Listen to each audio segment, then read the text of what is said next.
আসসালামু আলাইকুম প্রিয় শিক্ষার্থী, আজকে আমরা তোমাদের উচ্চতর গণিত বইয়ের স্থানাঙ্ক জ্যামিতি এই অধ্যায়টার একটি চমৎকার সিকিউ সলভ করব। সেটা হচ্ছে চট্টগ্রাম বোর্ড 2024।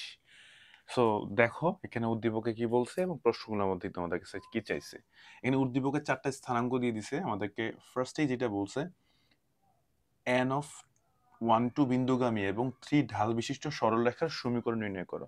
অর্থাৎ একটা স্থানাঙ্ক দিয়ে দিছে আর একটা ঢাল দিয়ে দিছে তার সমীকরণ। সো আমরা অলরেডি জানি যে একটা স্থানাঙ্ক এবং একটা ঢাল দেওয়া থাকলে সরলরেখার সমীকরণের যে সূত্রটা এটা যদি জানা থাকে তাহলে কিন্তু ক নাম্বারটা সলিউশন করা একদম ইজি। সো আমরা এখন করে ফেলবো।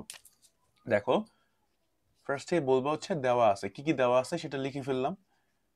সো দেওয়া আছে কি, দেওয়া আছে ওই যে বিন্দুটা n অফ 1 2 বিন্দু এবং ঢাল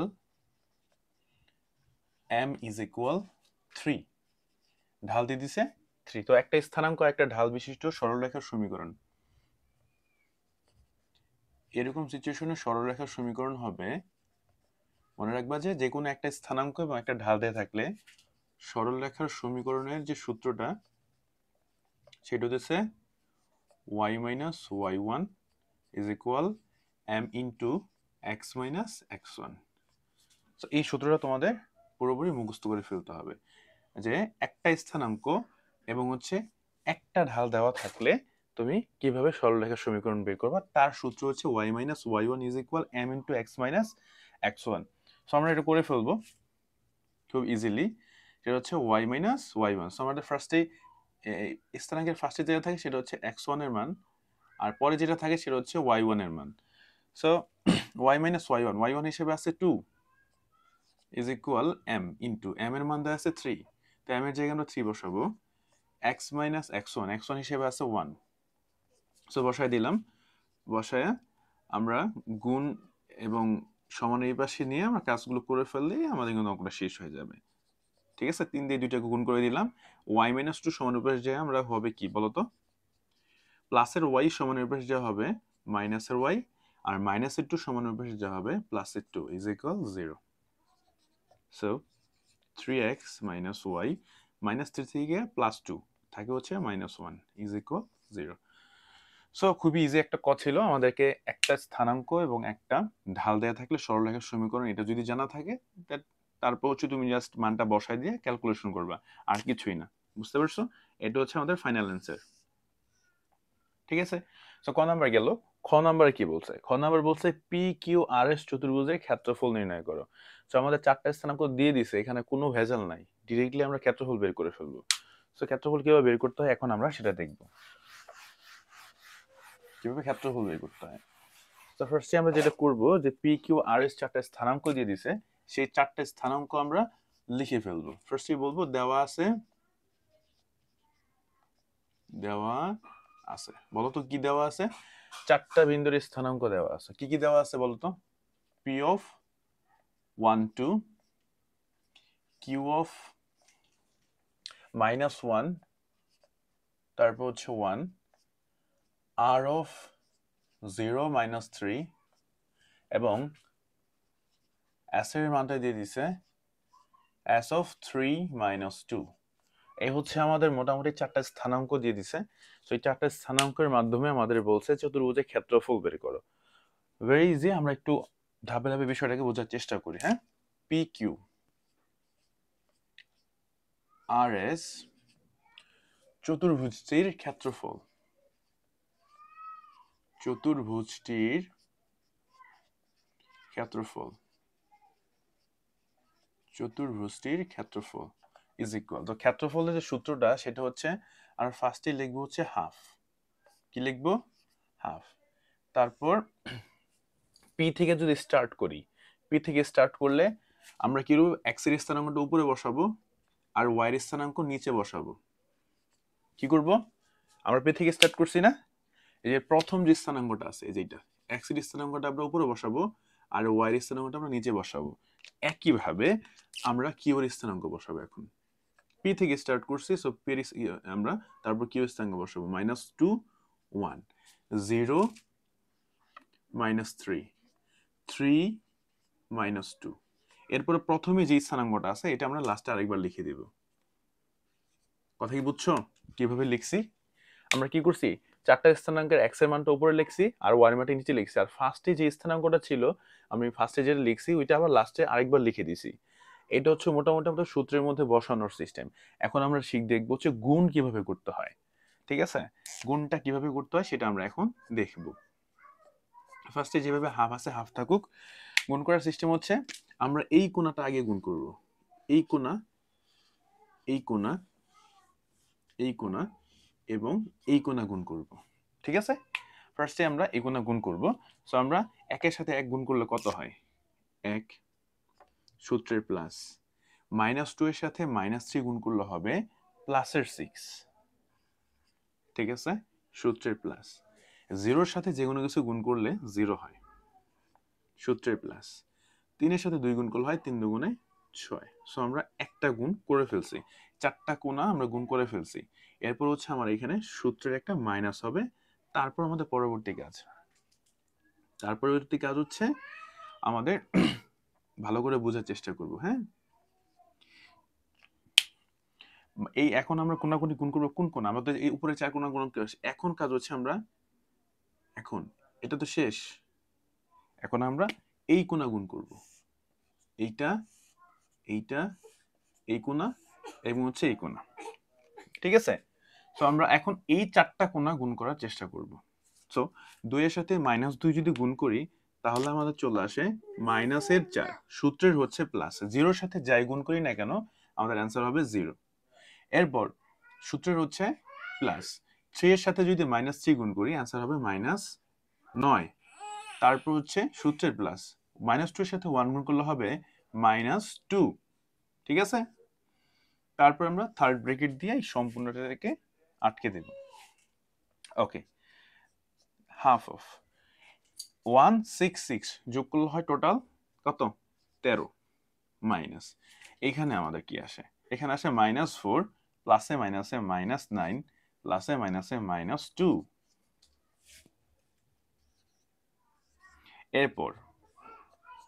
এরপর এখানে আমাদের আছে 13 এবং এইখানে সামনে মাইনাস আছে এবং এই তিনটা একসাথে যোগ করলে আমাদের হয় -11, -15, অর্থাৎ -15 হয়, মাইনাসে মাইনাসে +15। ঠিক আছে, ভিতরে আসে আমাদের -15 আর সামনে আরেকটা মাইনাস থাকার কারণে মাইনাস হচ্ছে প্লাস হয়ে গেছে। 13 আর 15 যদি আমরা যোগ করি আমাদের কত আসে, 13 আর 15 যোগ করলে হয় 28 এবং 2 দিয়ে যদি কাটাকাটি করি তাহলে আমাদের চলে আসে 14। 14 বর্গ একক, যেহেতু ক্ষেত্রফল তাই বর্গ একক লিখতে হবে। তা আশা করি বুঝাইতে পারছি খুব ইজিলি। সো বন্ধু সহকারে সম্পূর্ণ ভিডিও, মানে তোমরা যদি টেনে টেনে একটু দেখো, বাই চান্স সমস্যা হতেই পারে, আমি কিভাবে বলছি প্রত্যেকটা কথা এগুলো টেনে টেনে একটু দেখার চেষ্টা করবা, প্লাস মাইনাস গুলো একটু লক্ষ্য করে করবা। আশা করি ক্ষেত্রফল নিয়ে তোমাদের কোনো ঝামেলা হবে না। ঠিক আছে, এখন আমরা যেটা করব, গ নাম্বার প্রশ্ন বলছে পিআর এবং কিউএস রেখাদ্বয়ের ছেদবিন্দুর স্থানাঙ্ক নির্ণয় করতে বলছে।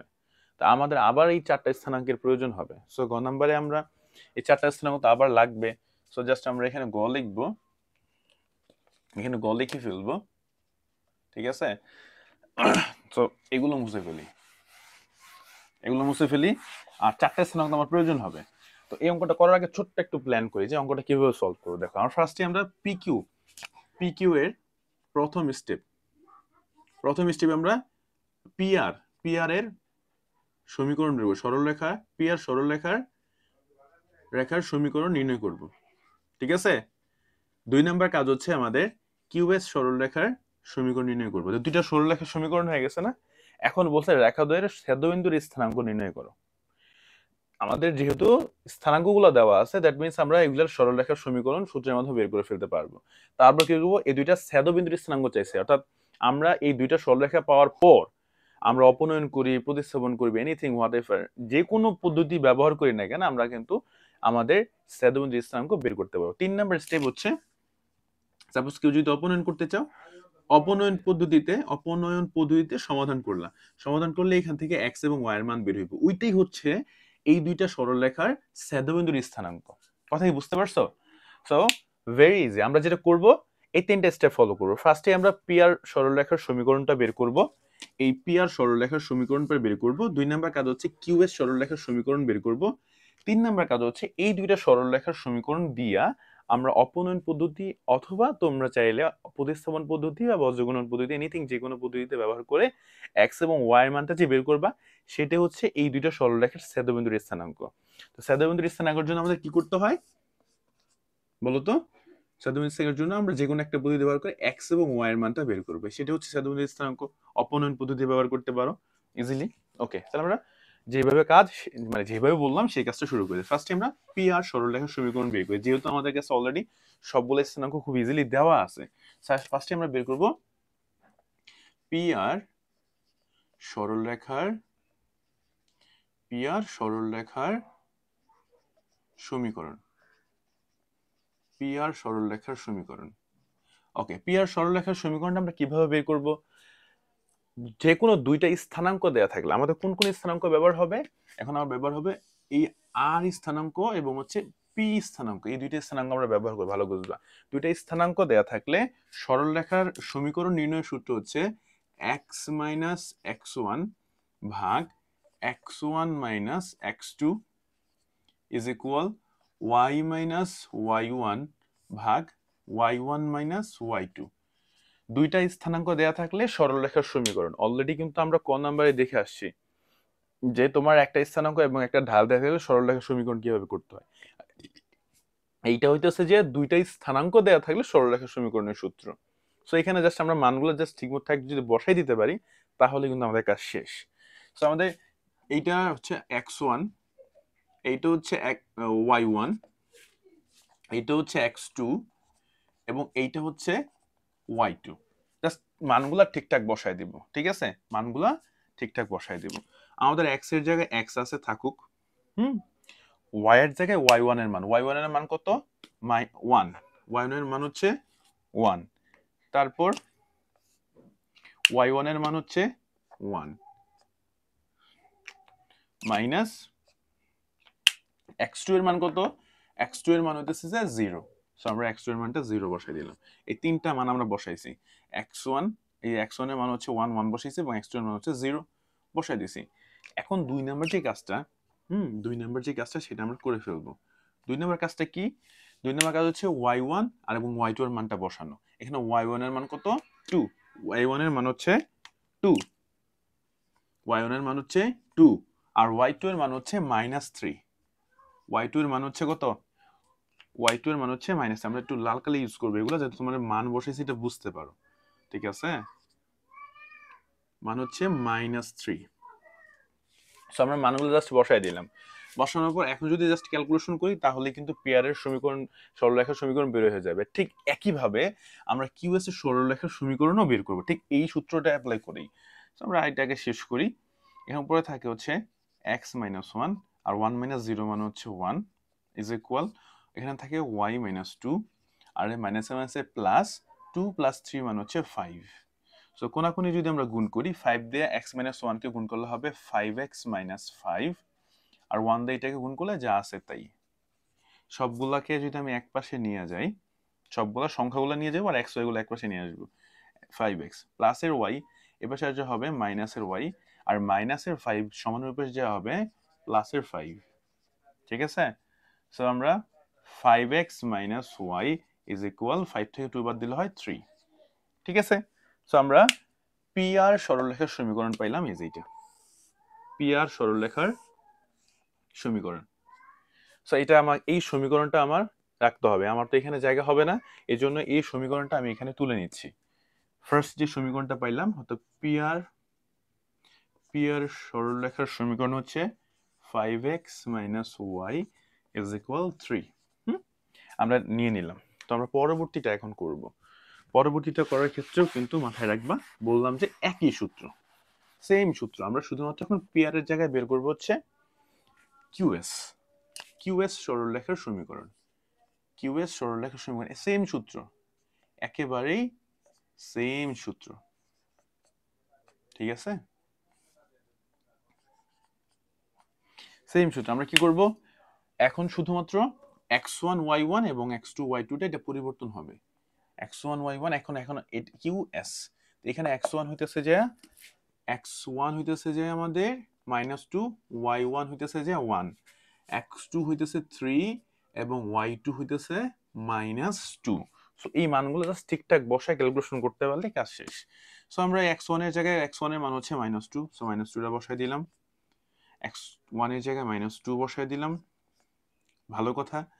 আর y2 x2 এর পরিবর্তে 3 বসায় দিলাম, কাজ শেষ। y - y1, y1 এর মান হচ্ছে 1, y1 এর মান হচ্ছে 1, ঠিক আছে, y1 এর মান হচ্ছে 1 এবং y2 এর মান হচ্ছে -2, y2 এর মান হচ্ছে -2। এখন জাস্ট ঠিকঠাক ক্যালকুলেশন করতে পারলে কাজ কিন্তু আমাদের শেষ। তো এখানে মাইনাস আছে প্লাস, উপরে থাকে হচ্ছে x + 2 আর নিচে -2 -3, তাহলে থাকে আমাদের -5 ইজ ইকুয়াল y - 1, 1 মাইনাসে মাইনাসে প্লাস, অর্থাৎ +2 আর হচ্ছে 1, তাহলে 3 হয়। সো এখন আমরা জাস্ট কোনাকুনি যদি গুণ করে দিই তাহলে হয় 3x প্লাস 3 দুগুণে 6 আর -5 দিয়ে এটাকে গুণ করলে হবে -5y, মাইনাসে মাইনাসে +5।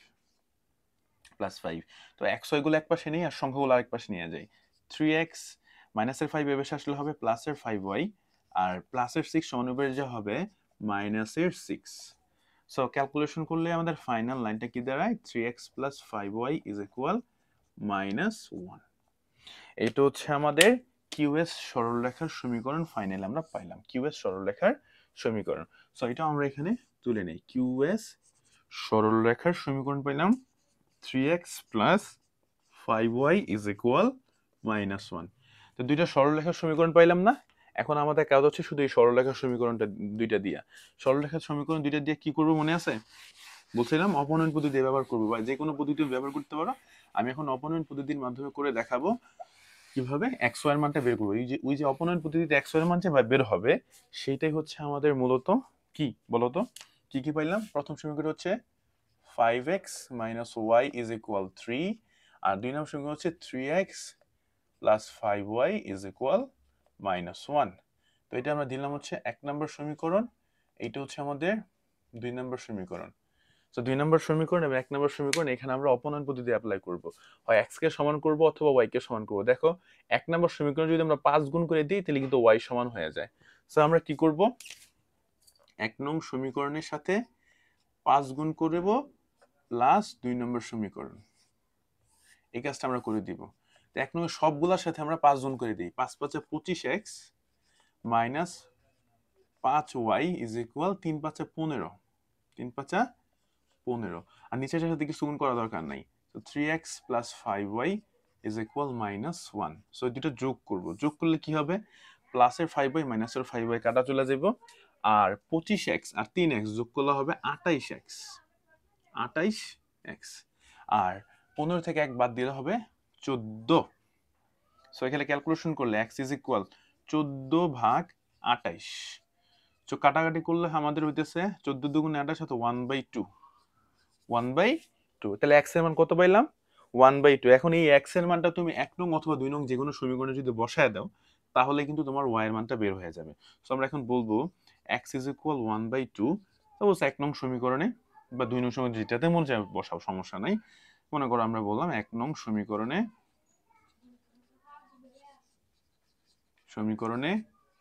বসিয়ে পাই, সো বসিয়ে কি পাবো, আমরা 1 নং সমীকরণে যদি বসায় দেই তাহলে কাহিনীটা ঘটবে হচ্ছে 5x, 5 × 1/2, x এর জায়গায় 1 নম্বর সমীকরণ হচ্ছে 5x, 5 × x এর জায়গায় 1/2 - y = 3। সো আমাদের থাকে 5/2, হ্যাঁ, -y টা সমানুপাতিক সে যায় 5/2 প্লাসের 3 বসে হবে -3 আর মাইনাসের সমানুপাতিক যে হবে প্লাসের y। সো এটা যদি একটু লসাগু করতে পারি তাহলে কিন্তু কাজ শেষ। তো আমরা বাকি কাজটা একটু উপরে করছি। সো আমরা y সমান কি পাইলাম ফাইনালি, y সমান হচ্ছে 5/2 - 3। 2 যদি লসাগু হয় তো উপর থেকে 5 আর 3 দুগুণে 6, তাহলে আমার থাকে কত, -1/2, -1/2। সো x এর মান পেলাম +½ আর y এর মান পেলাম -½ এখন আমাদের ফাইনাল যে অ্যান্সারটা আসবে সেটা হচ্ছে এত এবং এত রেখাদ্বয়ের ছেদবিন্দুর স্থানাঙ্ক। অতএব ছেদবিন্দুর স্থানাঙ্ক হলো xy is equal plus half comma minus half. So আশা করি খুব ইজিলি অঙ্কটা খুব ভালোভাবে বুঝতে পারছো। আমি ভাঙা ভাঙা বিষয়টা বোঝানোর চেষ্টা করছি, যাতে বেসিক ক্লিয়ার আছে তাদের জন্য এটা কোনো ব্যাপার না, খুব ইজিলি করতে পারবা। আমি শুধুমাত্র তোমাদের ফর্মুলাটা দেখাই দিলাম কিভাবে এগুলো অ্যাপ্লাই করে অঙ্কটাকে তোমার সমাধান করতে হয়। সো আশা করি বুঝতে পারছো। ভালো থাকবা সবাই, সুস্থ থাকবা। আল্লাহ হাফিজ।